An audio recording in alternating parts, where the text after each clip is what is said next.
students. So today I am back with the first chapter, history, unit 1, and it is advent of Europeans to India. So let's start with this academic year with the chapter 1, advent of Europeans to India. So there were to tell about what is this advent of Europeans to India. First, we should know why the Europeans they came to India. What made them to come to India? What was the impact of coming to India? So there was a trade and commerce relationship between India and other European countries since the ancient time. So since the ancient time we had the trading relationship with other European countries. And why all the countries were willing to have the trading relationship is there was a great demand for the Indian spices. There was a great demand for the Indian spices like we can say pepper, cardamom, then ginger and other spices. So the trade relationship between India and other European countries, it continued even during the Middle Ages. So how it was continuing? It was continuing. The trading relationship with India and with other countries of the world was carried on by passing through the city of Constantinople. So by passing through the city of Constantinople, the trading relationship between India and the other countries was carried on. So most of the countries, they wanted to have the trading relationship with India because Indian spices had a greater demand in the foreign market. So as Indian spices had a greater demand in the foreign market, many of the countries they wanted to have the trading relationship with India. So the Arab merchants, they carried their we can say the ancient merchandise by passing through the city of Constantinople. So the trading relationship between India and with that of other countries was carried on by passing through the city of Constantinople. So we can say that this Constantinople, it is also called as the Byzantine Empire. Constantinople is called as Eastern Byzantine Empire, or it is also called as the gateway of international trade. The gateway of international trade, or the Byzantine Empire, or it is also called as the center of international trade. So the Arab merchants they gained monopoly over the Asian countries. Arab merchants they gained monopoly over the Asian countries. Italian traders they had gained monopoly over the European countries. So likewise, what made them to discover the sea route to India? What was the main reason? The main reason was, we can say that the fall of Constantinople. So fall of Constantinople was the main reason. So what do you mean by the fall of Constantinople? In 1453, okay, in 1453, Ottoman Turks, they captured the city of Constantinople. In 1453, Ottoman Turks they captured the city of Constantinople. So the trade, we can say that this Constantinople was the center of trade for all the countries. So the goods it used to reach to the city of Constantinople, and from there onwards it used to be distributed to different countries of the world. So that is the reason it is called as the gateway of international trade. So the Turks who already captured Constantinople, they started to levy more and more taxes. So they started to levy means they started to impose more and more taxes for the purchase of the goods that reached Constantinople. So the Arab merchants and that is the merchants, they felt that trade is not profitable because they were asked to pay the taxes, and not only paying the taxes, even they were paying the taxes and they were purchasing the goods. So the merchant felt that trade is nowhere it is profitable. So trade was not at all profitable in the city of Constantinople. It became unprofitable. So meanwhile, Spain and Portugal, what they were doing, they were trying to break the monopoly. Okay, monopoly of the Italian traders. Monopoly means, mono means one, poly means market. So it is considered as one seller as well as one buyer where there is no competition. So that is called as monopoly. Okay. So mono means one, poly means market. So the Portugal and the Spain, they were trying to break the monopoly. They wanted to break the monopoly of the Italian traders. Why they wanted to break the monopoly? Because they were making more and more profit. Italy, they started to make more and more profit. They took the goods from India and they were selling it to other countries of the world. So to break the monopoly of the Italian countries, Spain and Portugal, especially Portugal, it that is encouraged the sailors to undertake the voyages. So this you have learnt in your 9th standard, that Henry IV, he encouraged the sailors to undertake the turbulent voyages. So they were provided with some of the scientific devices. So scientific devices like mariner's compass to know the direction of the ship, then astrolabe, gunpowder, etc. So these all were used by the sailors to undertake the voyages. So here, what are the expected questions? One important question is, name the spices that were exported from India. So we can say that the spices like pepper, cardamom, ginger, cinnamon, etc. These spices were exported. Then how the trading relationship was carried on between India and other European countries. So the trading relationship was carried on by passing through the city of Constantinople. So the goods, it crossed the Red Sea, and from there it reached the city of Persian Gulf, Red Sea, and finally it's reached the city of Constantinople, and like that the trading relationship was carried on. And one more question you can expect, that the gateway of that is international trade is Constantinople. So this Constantinople is also called as Istanbul. It is also called as Istanbul or Eastern Byzantine Empire. Okay, Byzantine Empire. Then the next expected question is, what were the scientific devices used by the sailors to undertake the voyages? So they used mariner's compass, gunpowder, okay, astrolabe, etc. Then scientific developments led to the sea voyages. How? So you have to say that the Portugal and the Spain, they were trying to break the monopoly of the Italian traders. So the result of this one is, slowly they encouraged the sailors to undertake the voyages by encouraging them to take up the scientific instruments. Now one more question, what you can say, that the fall of Constantinople is considered as an important event in the history of India. How? So due to the fall of Constantinople only, Portugal, they tried to reach India. That encouraged Vasco da Gama to come to India, which we'll be discussing now. Next one is a new sea route to India. So Vasco da Gama, a Portugal sailor. So Vasco da Gama, who was a Portugal sailor, he started his voyage from Lisbon. So basically he started his voyage from Lisbon and he reached the western region of India, that is the Kapadu region, which is in Calicut. So in 1498, after completing the voyage of 10.5 months, Vasco da Gama, he reached the Kapadu region of the Calicut. So this, the king of Calicut, that is Zamarin, warm-heartedly welcomed Vasco da Gama. So he was successful in discovering the new sea route to India. So Vasco da Gama, he discovered the new sea route to India.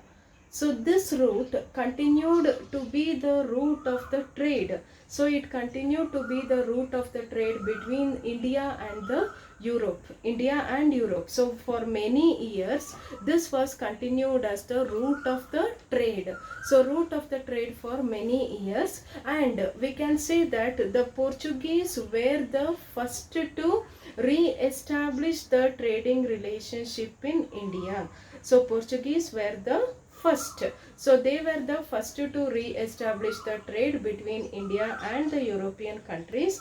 And we have to remember one more point, that the Portuguese were the last to leave India. So this is a one mark question.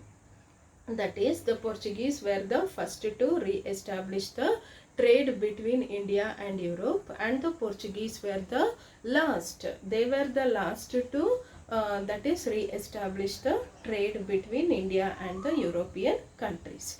Now let us understand some of the European trading companies. So some of the European trading companies means, with the success of the Portuguese, later on many of the Europeans, they arrived to India. So with the success of the Portuguese, whoever came to India was, one we can say is the Dutch. So later on, first Portuguese arrived to India as the traders, then Dutch came to India. After that, English arrived to India. So after that, English arrived to India, and finally it was the French who arrived to India. So first let us discuss about Portuguese.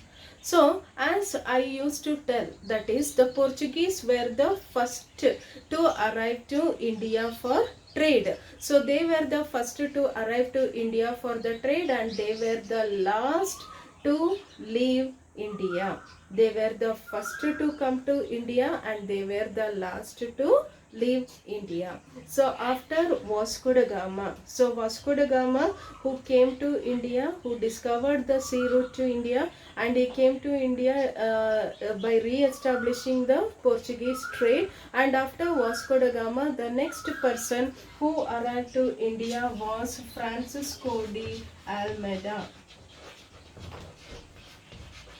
Okay, the second person who arrived was Francisco de Almeida. So Almeida, he arrived to India as the viceroy of the Portuguese. So he arrived to India. Who was Almeida, and what policy did he implement? Means, Almeida was the Portuguese viceroy who came to India, and he implemented a policy called as Blue Water Policy.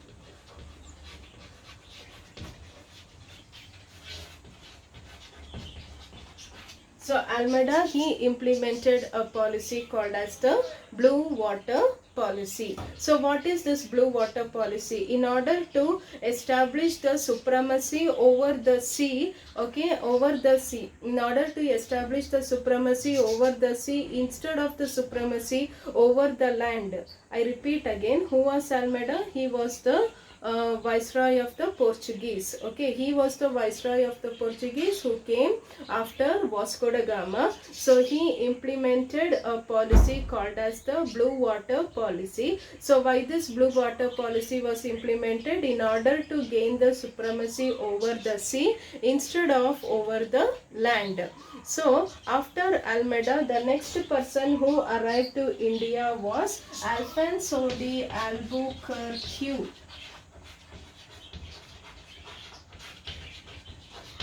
Alfonso de Albuquerque was the next person who arrived to India. So who came to India? So we can consider him as the real founder of the Portuguese. Who? That is Albuquerque. So Albuquerque, he is considered as the real founder of the Portuguese. So again you may get a question here, why is Albuquerque is considered as the real founder of the Portuguese? So Albuquerque, he is considered as the real founder of the Portuguese because, okay, he waged a war. He waged a battle against the Sultan of Bijapur in 1510. I repeat, he waged a war against, or he waged a battle against the Sultan of Bijapur in 1510, and he won over Goa and made Goa as an administrative center of the Portuguese. So as he made Goa as an administrative center of the Portuguese, he is considered as the real founder. So who was Almeida? Almeida was the viceroy of the Portuguese. He implemented a policy called as the Blue Water Policy, where he wanted to gain the supremacy. Supremacy means he wanted to gain the supremacy over the sea instead of over the land. Supremacy means dominance. So he wanted to gain the dominance even over the sea as well as over the land. So he implemented this blue water policy. So after Almeida, the next person who arrived to India was Albuquerque. So Albuquerque, he is considered as the real founder of the Portuguese. So why is he considered as the real founder? Because he wanted, that is, he waged a battle against the Sultan of Bijapur in 1510 and made Goa as the administrative center of the Portuguese. Okay, so the Portuguese had absolute monopoly over the trade in India till the arrival of the French and the English. So the arrival of the French and the English itself is considered as one of the reasons which led to the decline of the Portuguese. So again, it is what led to the decline of the Portuguese is the arrival of the the arrival of the English and the French. The arrival of the English and the French is considered as one of the major reasons which led to the downfall of the Portuguese. The next we will understand is about the Dutch. So the Dutch are basically from Holland or Netherlands. So Dutch were basically from Holland or Netherlands. So they established their United East India Dutch Company. Okay, United East India Dutch Company, they established in the year 1602. So in 1602 they established the United East India Company. So their aim was not to gain the supremacy or not to trade with India. They had only one intention, that is they arrived to India with the aim of doing business with the eastern countries. So they had only one intention, that is to do the business with the eastern countries, especially some of the countries like China, Java, Sumatra, okay, China, Java, Sumatra, etc. So in these places they wanted to do the business, and with that intention only they arrived to India. So they established their warehouses, or we can say that their factories. So they established their warehouses in different places like Surat, Broch, then Cambay, then Cochin, Nagapattinam, Masulipattinam, Chinsura, and in these places and all they established their warehouses. So with this they tried to break their monopoly over the Portuguese. But later on they were unable to bear the competition. So as they were unable to bear the competition from the French and the English, the Dutch limited themselves to spice the islands of Indonesia. So why did the Dutch they came to India? They came to India only with the aim of doing the business with the that is eastern countries, with the eastern countries, and with that intention they arrived to India. But meanwhile they tried to break the monopoly of the Portuguese, but that is later on they were unable to bear the competition from the English and the French. So this limited themselves to the Spice Islands in Indonesia. Next, we shall understand about English. So here you may expect a question.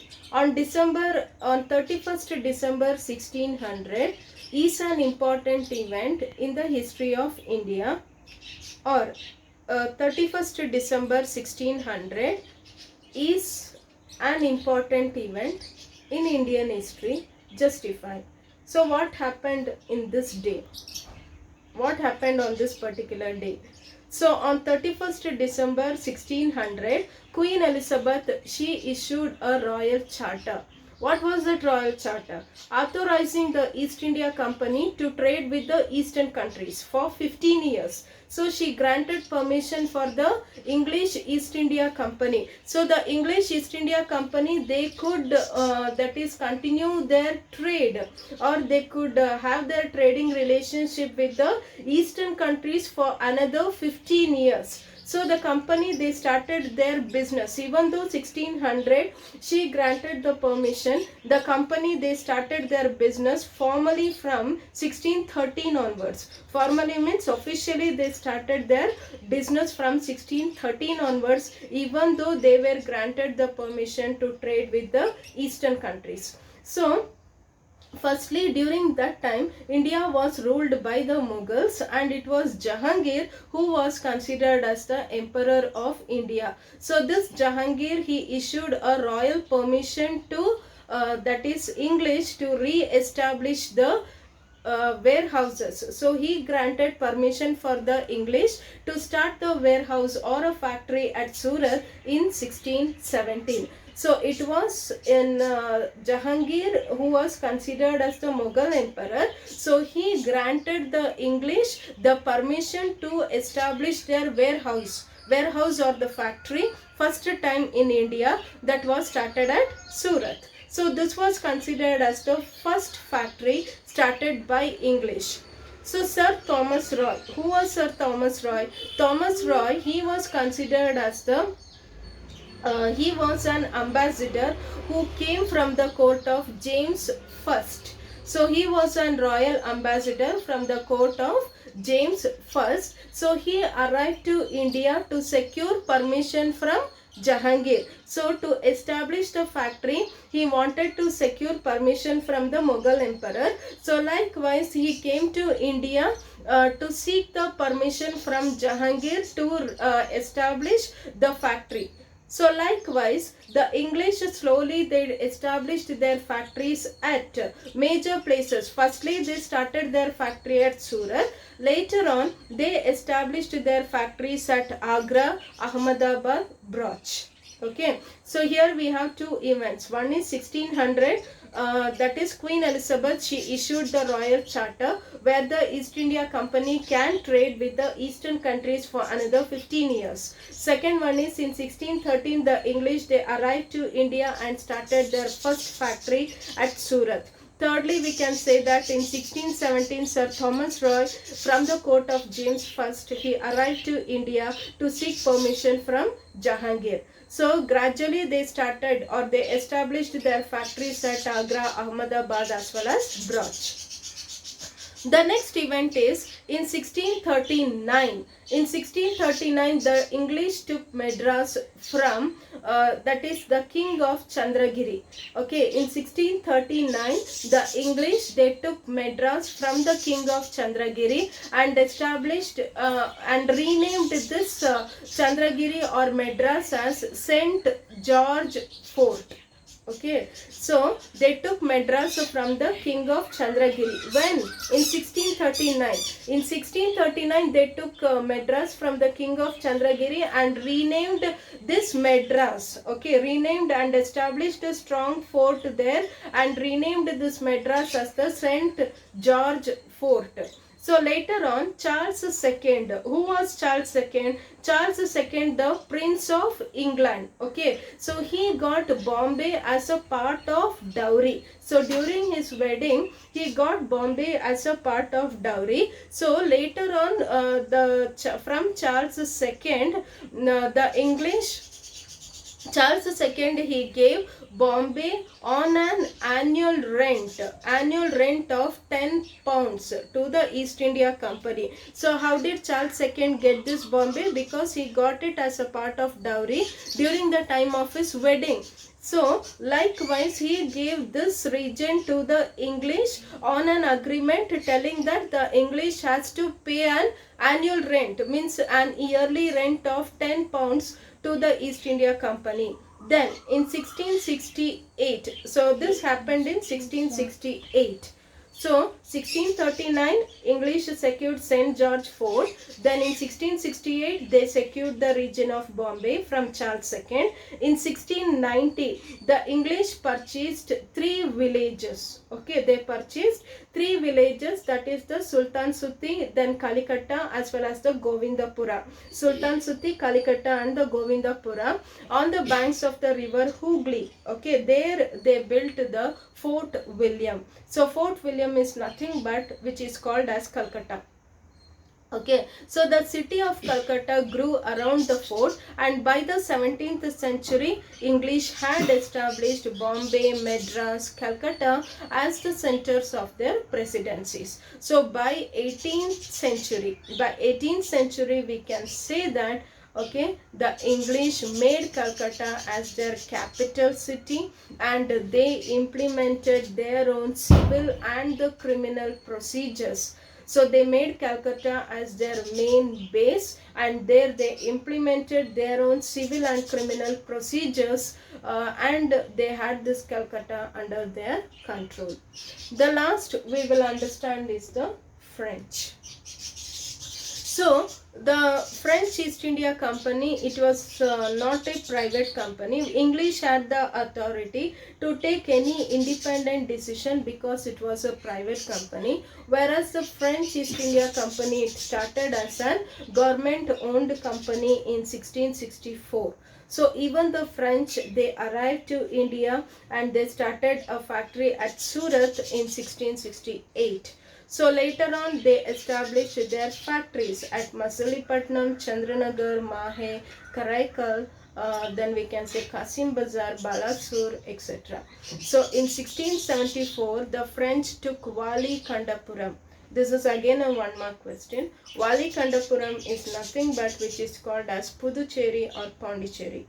So Wali Kandapuram they took from a local Muslim official, okay, and developed it as a major center.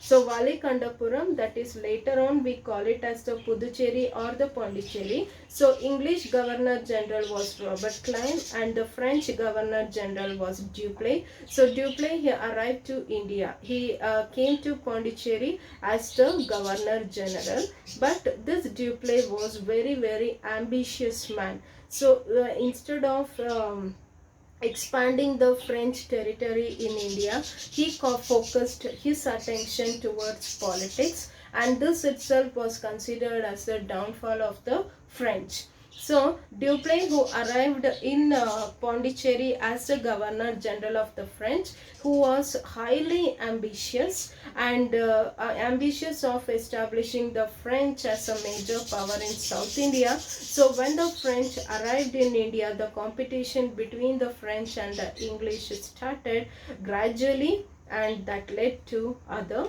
wars. So about the other wars and other things we'll discuss in the next class. Thank you, students.